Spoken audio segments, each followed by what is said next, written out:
UCLA takes on Pitt in the Sun Bowl down in El Paso today, trying to do something that they haven't accomplished in 8 years. Let's go. Locked On Pac-12, your daily podcast on the Pac-12 Conference. It's the Locked On Podcast Network, your team every day.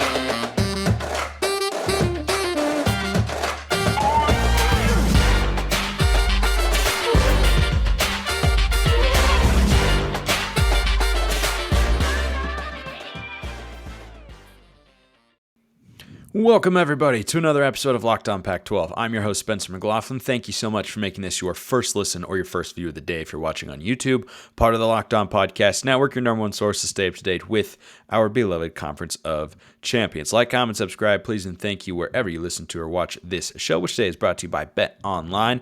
BetOnline has you covered this season with more props, odds, and lines than ever before. BetOnline, where the game starts. And I've got my man, Zach Anderson-Yoxsimer, the host of Locked On UCLA Bruins on YouTube and wherever you listen to your podcasts to talk about the Sun Bowl. And Zach, I want to just dive right into it. UCLA is trying to accomplish two feats that has not been seen around this football program in 8 seasons.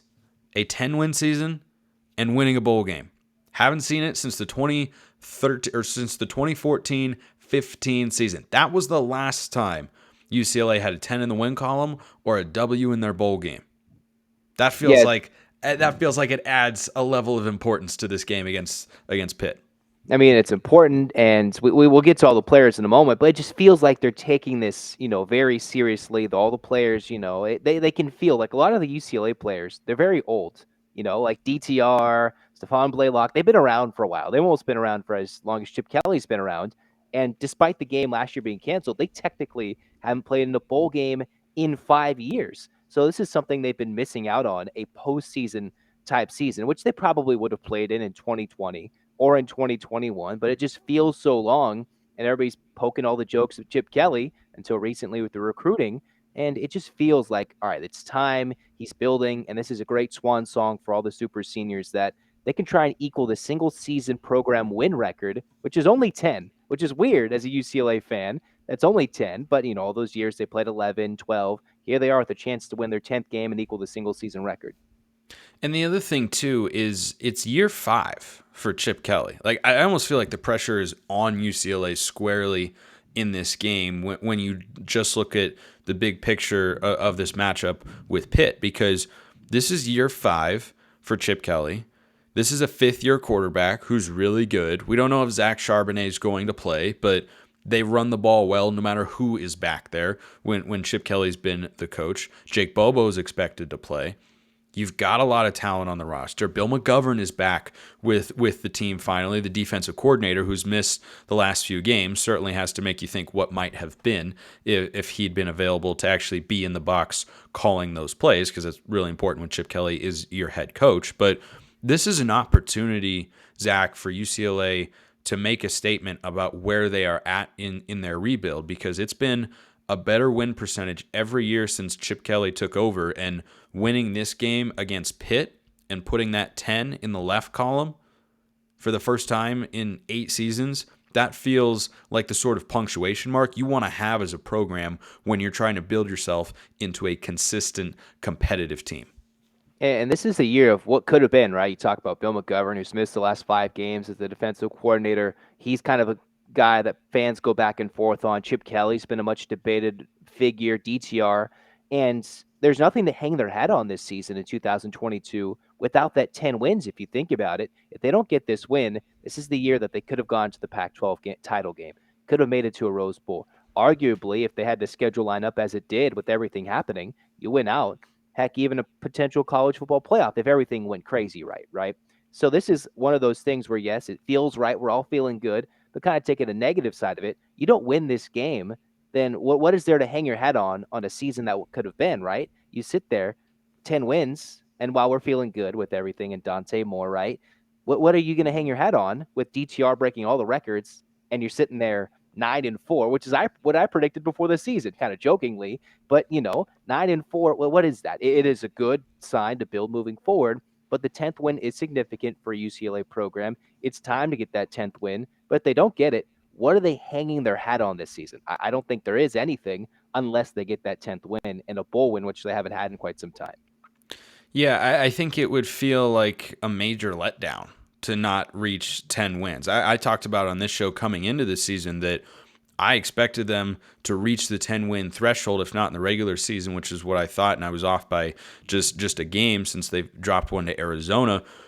I thought they would get it there. Still an opportunity to have it here against a non-conference team, a good team that was in the ACC championship a year ago, is going to be without a hefty number of players, though, and we'll get to each of those individuals. But that's the other reason, Zach, I feel like the onus is on UCLA to win this game, because you're playing in a game where both teams are going halfway across the country, no real advantage there. But when you're looking at opt-outs and players who are expected to play, it's advantage UCLA because they've got DTR and they've got Jake Bobo and their defensive coordinator is back. And I think even when these teams are at full strength, UCLA is the better football team. But now when you remove so many pieces of the puzzle for Pitt, it increases the pressure on UCLA and Chip Kelly, who's, been a little bit of a polarizing figure really in his entire time in his college football coaching career, but at UCLA as well. I'm sure there are a lot of fans who like him and some who think, hey, we were supposed to be doing better than this at this point in time. There's no excuse really for UCLA to lose this football game. But for UCLA fans, the kind of, shucks, UCLA again. This is the game they would lose by 14 because it's bowl season, coached up, all this, these goofy types of things. Like, who would have thought they would have lost to Arizona? In my right mind, an Arizona team who couldn't even stop the run, UCLA loses to that team. And now here you are against Pitt in a Sun Bowl where you're like, all right, you don't want to be here, but the players are taking it serious. But in like the history of UCLA, this is a game that they would lose, and it would be a disappointing end. But with all the players, Pitt missing a starting quarterback, and even without their starting quarterback, they're without a starting running back who leads the country in touchdowns. 4 key, if not more, starters on defense. Just DTR playing alone, UCLA should win this game. And even if Charbonnet doesn't play, this is a big game.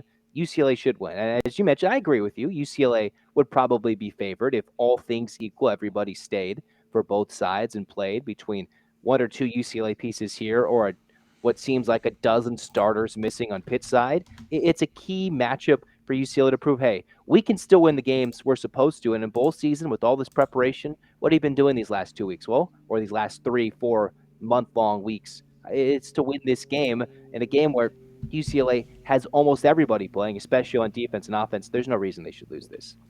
Yeah, the line, according to our friends at BetOnline, has got UCLA as a 7.5-point favorite. I think that line stretched out. It was hovering around 5. Now it's over a touchdown.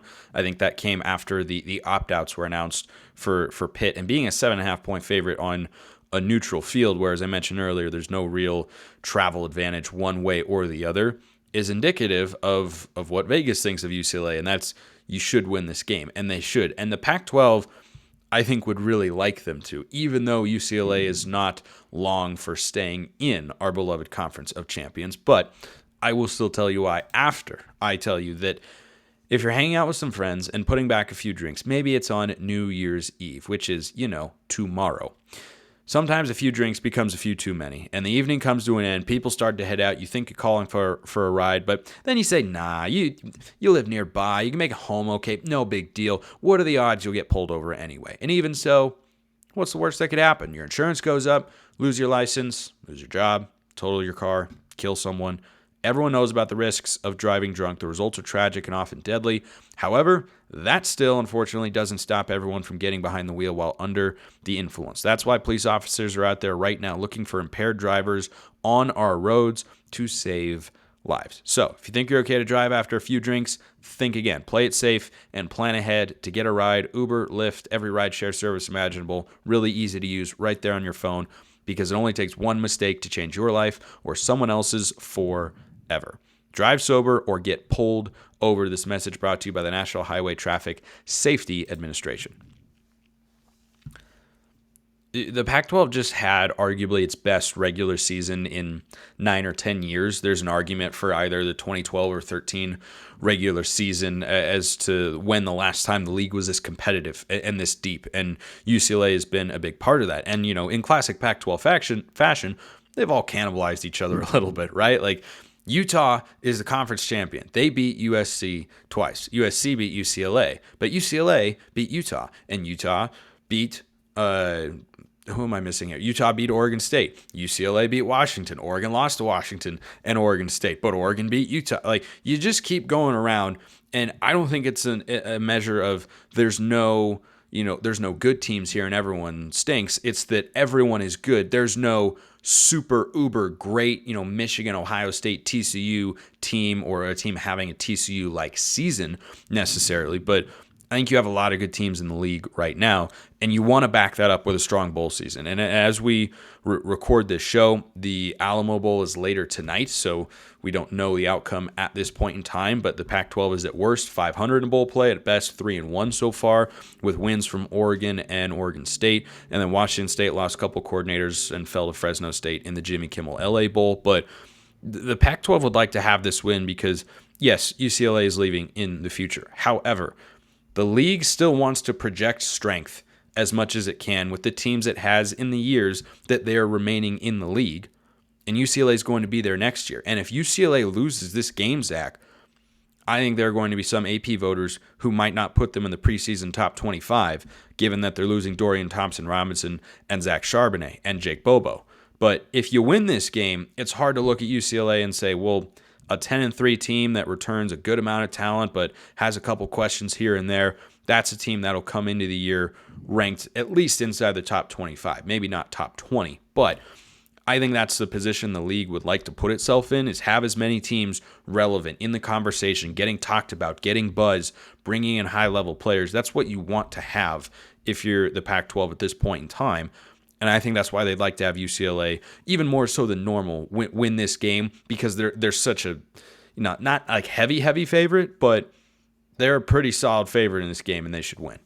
I mean, a loss here in the Pac-12 becomes the butt of jokes in the bowl season with more games to come potentially. But it just kind of sucks, right? The Pac-12's breaking up. Rising gets fun again, right? You have SC relevant, UCLA doing big things that people didn't think Chip Kelly could do, which is recruit high school kids and flip 5 stars. I mean, where'd that come from?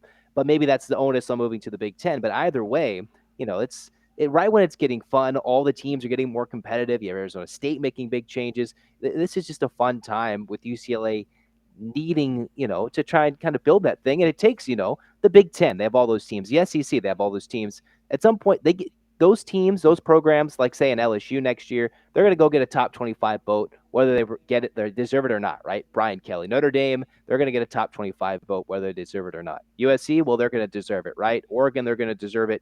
UCLA needs to be one of those teams. You win this game, and then all of a sudden, hey, you're getting those pity charity top 25 votes in the preseason, where you get the preseason hype, even in seasons you don't deserve it. And that's where UCLA and a lot of the Pac-12 has been missing out these last couple of years, where they either cannibalize themselves and make them not even good targets for next year, or they don't even get the preseason hype in general.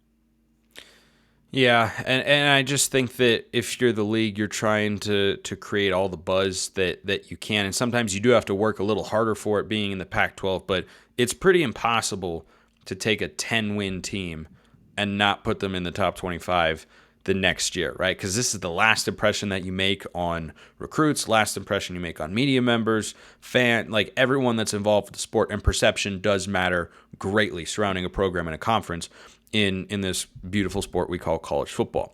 Let's get into specific matchups in the game, Zach. So DTR is expected to play. Zach Charbonnet, don't know. Jake Bobo is expected to play. I do think with the number of opt-outs that Pitt has, whether or not Charbonnet plays, I would actually take UCLA and lay the 7.5 because I think they win this game by at least 10 points. Now, I also thought that once upon a time against a certain Wildcats team on a night we need not bring up for the sake of your mental health and well-being, but I feel good about UCLA because motivation matters the most in bowl games often. And UCLA going into this game, they're playing for their first bowl win in 8 seasons, first 10-win season in 8 years. What would be they already have their highest win total under Chip Kelly, but I think 10 wins would be quite the statement in year 5 and be a testament to the fact that the rebuild has gone well and that they can be here to stay. But most importantly, Zach, This is the last college football game for Dorian Thompson-Robinson. The last game. I'm sure he'll try and make it the NFL, whether that's as a quarterback or wide receiver, I don't know. But he is an elite athlete. But he loves this game, and he cares every single week. He goes out there and plays, and I think he's the best player on the field, whether or not Keaton Slovis had played, but I think he certainly is now on either side of the ball, right? Either team's offense, either team's defense. DTR is the best player out there, and I think nobody wants to win this game more than he does. Yeah, I mean, maybe the over-under shouldn't be how much UCLA wants to win by. It's over-under how many DTR hurdles happen in this game, right? I know he's trying to build himself up to be an NFL prospect and do things post his UCLA playing career, but over-under how many hurdles? I say 2. I'm saying, over-under 2. We're going to set a high mark. It's the bowl game. He hasn't played one before. Who knows? But, I mean, I bet to your point, the motivation is a big factor, right? This is a Pitt team who's, number 2 in the country when it came to sacks with the full defense. They led the country, tied for the lead when it comes to interceptions, returned for touchdowns. And we saw DTR some points this year where he threw a pick or 2. So if this was a full stack game with both sides, it'd be a UCLA probably by 3, and I would still lean that way even with the full stack.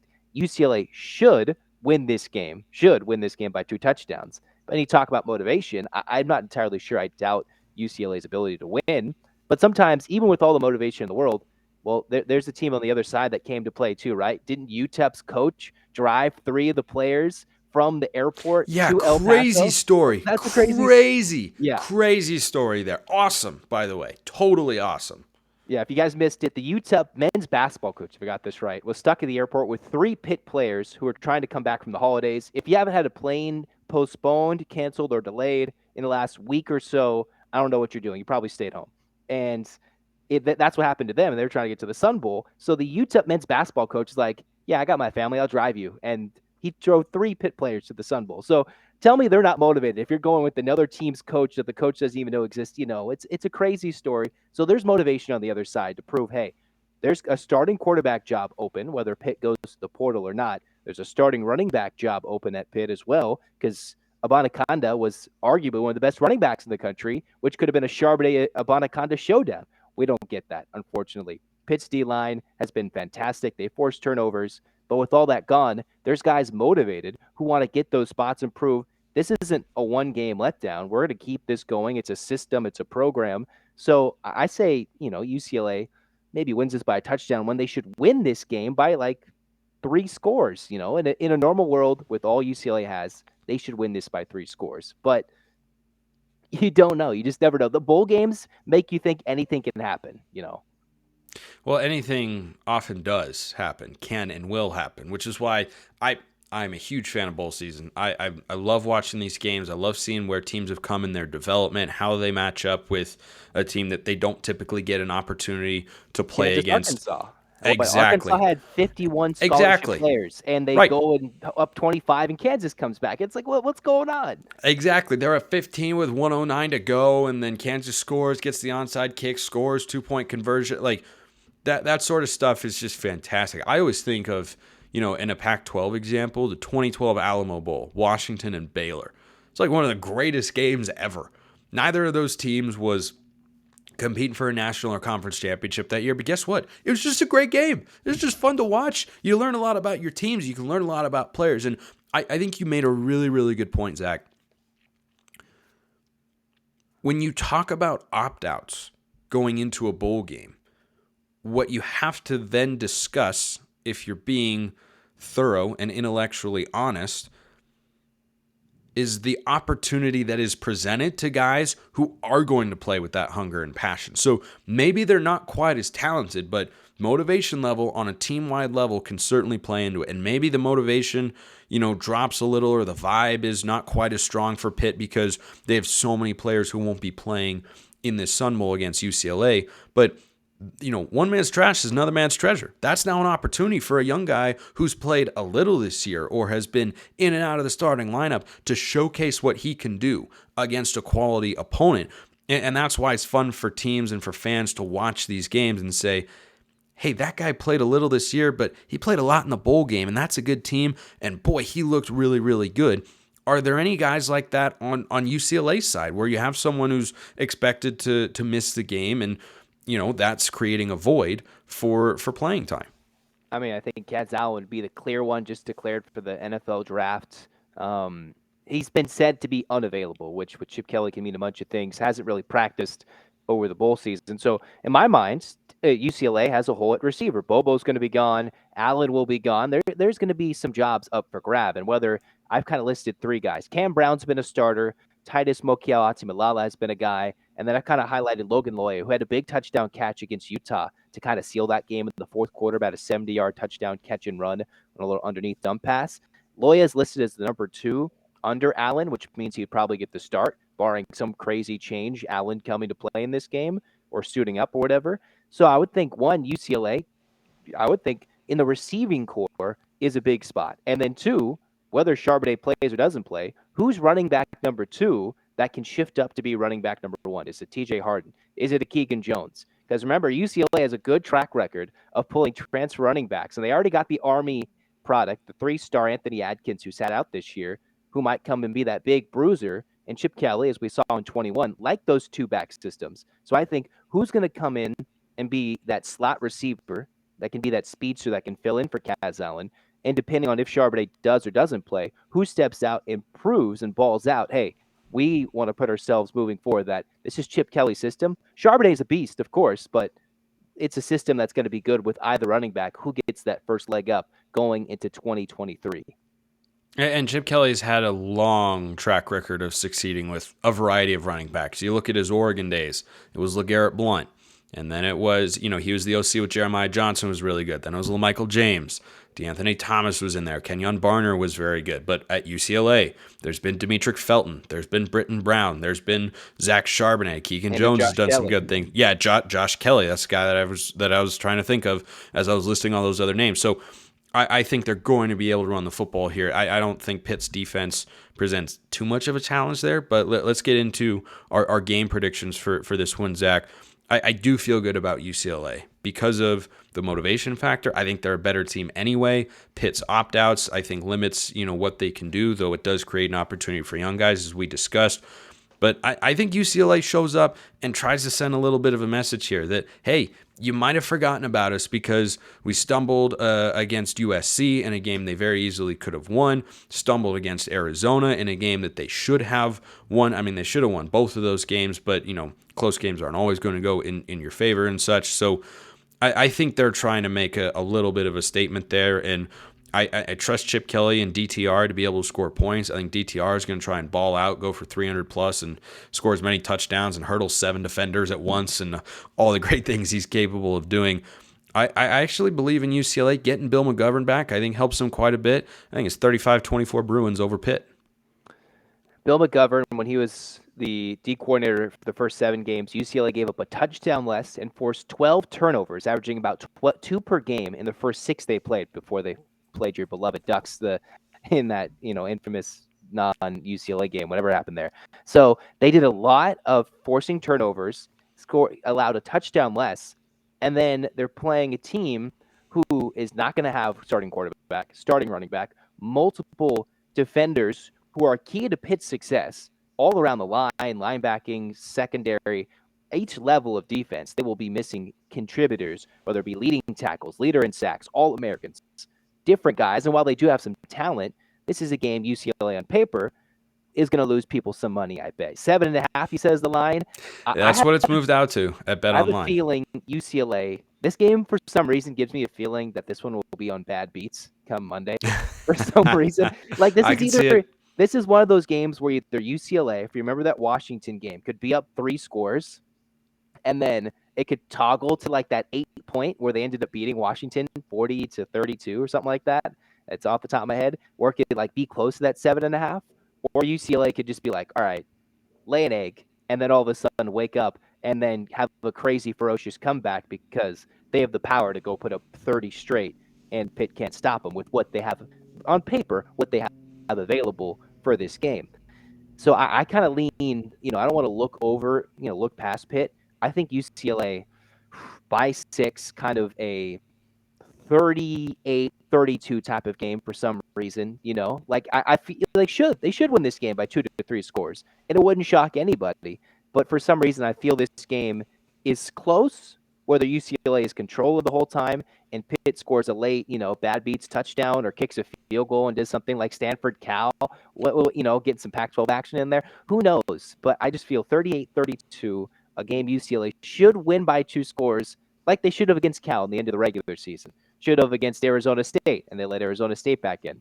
They should have held on against Arizona in the fourth quarter, and those are all things they didn't do, right? They had a 2-score lead against USC. So that's kind of the season that it's been. What you expect to happen hasn't always happened with UCLA in this 2022. They generally were on the winning side, most games often than not. But here we are. I think they win by 6.